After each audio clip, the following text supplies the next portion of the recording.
দর্শক, এই প্রসঙ্গে আরও খবর আপনাদের জানাতে চাই। নিউজরুম থেকে আমাদের সঙ্গে যুক্ত হচ্ছেন আমাদের সহকর্মী শফিকুল ইসলাম সবুজ।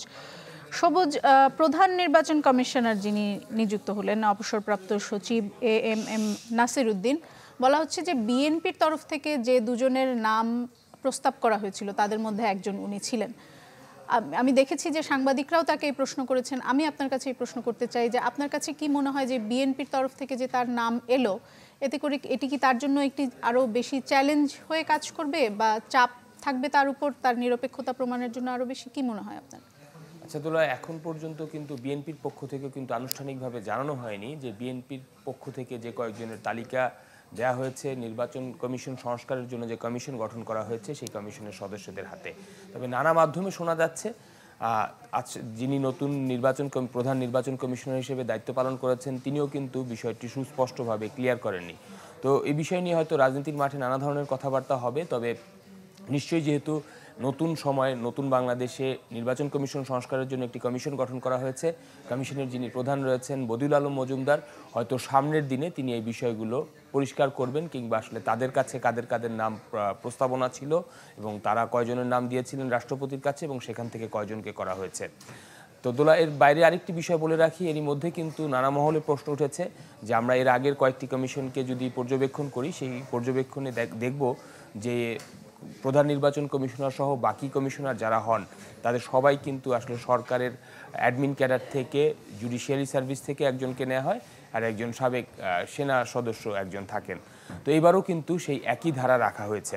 তো অনেকের মনে প্রশ্ন রয়েছে যে এর বাইরে আসলে নেওয়া যায় কিনা, কিংবা আইনে আসলে কি রয়েছে। আইনের ধারা খুব স্পষ্ট যে যিনি প্রধান নির্বাচন কমিশনার কিংবা কমিশনার পদে যাকে নিয়োগ দেয়া হবে তার বয়স 50 বছর হতে হবে কমপক্ষে, এবং বাংলাদেশের নাগরিক তাকে অবশ্যই হতে হবে, এবং সরকারি বেসরকারি যে কোনো প্রতিষ্ঠানে তার যে কর্মপরিধি বা এক্সপেরিয়েন্স অভিজ্ঞতা হচ্ছে কমপক্ষে 20 বছর থাকতে হবে। অর্থাৎ এমন যোগ্যতা সম্পন্ন কোনো ব্যক্তিকে কিন্তু রাষ্ট্রপতি যদি চান তাকে নির্বাচন কমিশনের প্রধান নির্বাচন কমিশনার সহ আরও যে কমিশনার পদে তাকে নিয়োগ দিতে পারেন। তবে গেল কয়েক দশক ধরে, অর্থাৎ সবুজ, তাহলে যে প্রশ্নটি আসলে আসে যে আপনি বলছিলেন যে নির্বাচন কমিশনার হতে হলে আসলে সরকারি ব্যাকগ্রাউন্ড থেকে আসতে হবে বা প্রশাসনিক ক্যাডার থেকে আসতে হবে, এ ধরনের কোনো বাধ্যবাধকতা আইনে নেই।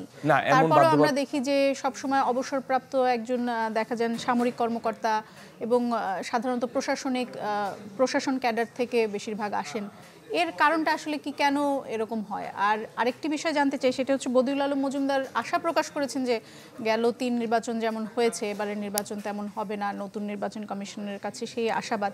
কিন্তু আমরা যদি ফর্মুলেশনের দিক থেকে দেখি তাহলে সেই একই ধরনের আমরা দেখছি যে একজন সাবেক সেনা কর্মকর্তা, বাকিরা প্রশাসন ক্যাডার থেকে এসেছেন, একই ধরনের ফর্মুলা থেকে মোটামুটি নির্বাচন কমিশন হয়েছে। তাহলে এই নির্বাচন কমিশনের কাছ থেকে আলাদা করে কিছু কেন আমরা আশা প্রকাশ করতে পারি এরকম মনে হচ্ছে? আলাদা করে আশা প্রকাশ করার বিষয় কিন্তু শুরুতেই এই কমিশনের যিনি প্রধান বদিউল আলম মজুমদার কিন্তু কোনো গণমাধ্যমের কাছে তার মন্তব্য করেছিলেন যে যাদেরকে প্রধান নির্বাচন কমিশনার সহ কমিশনার হিসেবে নিয়োগ দেওয়া হয়েছে তাদেরকে তিনি ব্যক্তিগতভাবে চেনেন না। তো তিনি যেহেতু বেসরকারি সেক্টরে কাজ করেন, তার মন্তব্য ছিল কোনো গণমাধ্যমে এসেছে যে তাকে কোট করে এমন খবর প্রচার করা হয়েছিল। তবে বাংলাদেশের যে আমলাতন্ত্রের ধারা, সেই আমলাতন্ত্রের ধারা অনুযায়ী যারা বিজ্ঞজন রয়েছেন তারা বলছেন যে এর বৃত্ত থেকে আসলে তারা বের হওয়াটা কঠিন মনে করেন।